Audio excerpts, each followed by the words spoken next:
Βλέποντας τους μεγαλύτερους φίλους μου να φεύγουν για σπουδές, φανταζόμουν ότι ταξίδευα κι εγώ μαζί τους.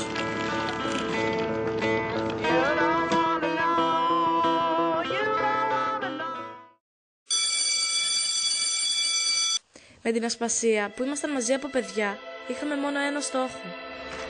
Άραγε εμείς θα περάσουμε πουθενά. Ένας χρόνος έμεινε. Θα διαβάσουμε και θα περάσουμε. Άντε να δούμε.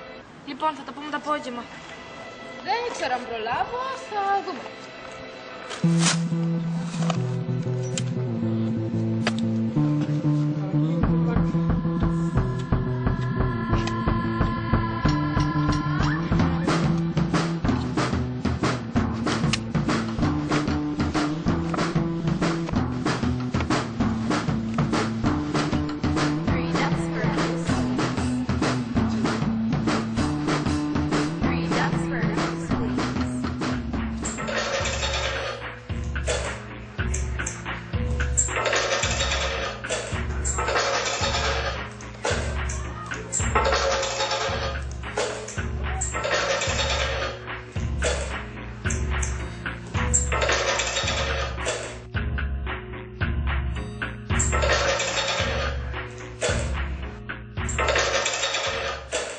Εντάξει παιδιά, να είστε καλά.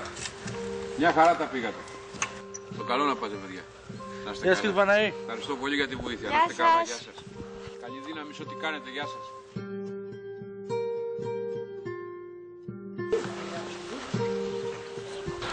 Να σου πω, πάμε για καφέ. Έτσι. Άσε καλύτερα, έχουμε και διάβαση. Καλά, θα το πούμε αύριο.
Μάρκετινγκ είναι το σύνολο των ενεργειών μιας επιχείρησης που αποβλέπουν στην ανάπτυξη προϊόντων που ικανοποιούν τις ανάγκες του καταναλωτή Και στη δημιουργία των σχετικών προϋποθέσεων ζήτησης, οι οποίες θα οδηγήσουν σε επικερδείς πωλήσεις. 20% φθηνότερα μόνο 11 και 16. Βόια ελιά Ισπάνα Γαλλίας 17% φθηνότερα μόνο 7 και 39.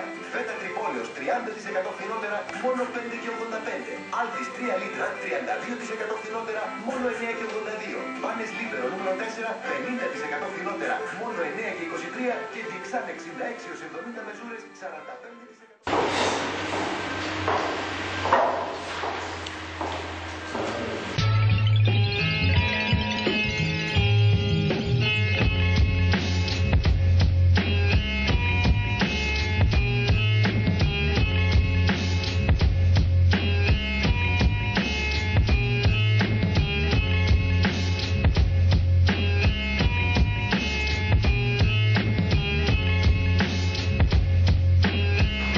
Η ώρα είναι 9 και 4.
πράγματα, Ναι, αν περάσουμε θα κάνουμε πάρτι εδώ αύριο.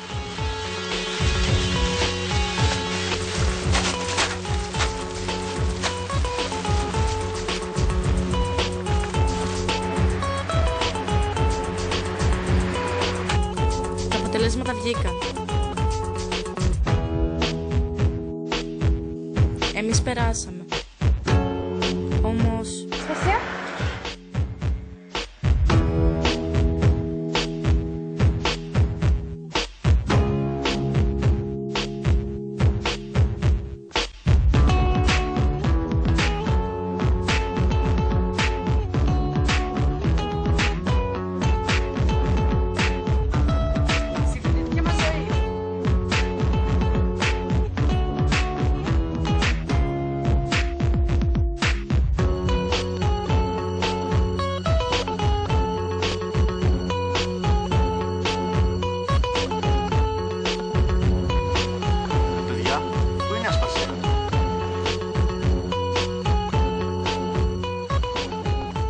Οι βόλτες μας, οι συζητήσεις μας.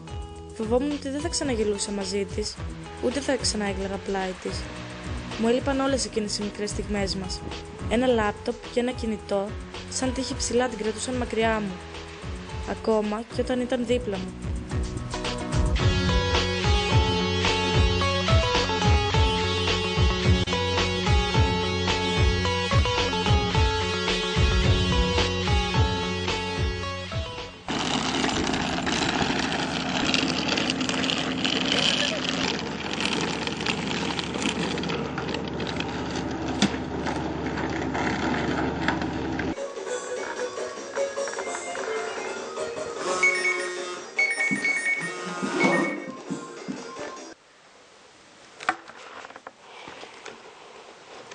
Χωρίς περίσκεψη, χωρίς λύπη, χωρίς εδώ, μεγάλα και ψηλά τριγύρω με έκτσαν τύχη.